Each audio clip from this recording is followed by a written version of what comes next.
Bismillahirrahmanirrahim. Assalamu alaikum. My name is Hassan and today we are going to receive Ninja form submission as CSV file attachment also in WordPress. So we are using Ninja form. When user submit the Ninja form, we will receive email with all information and that email also include CSV file. So we are in form setting. Before starting work, it's my request, please subscribe my channel. Thank you. Now back to our work.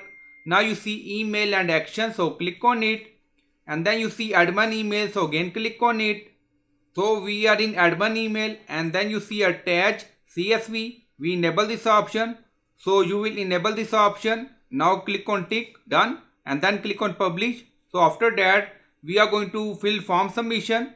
Now go to form page and refresh the page. So we added some information and then click on submit. Now you see form submission done. Now we are going to check it. We receive CSV file or not.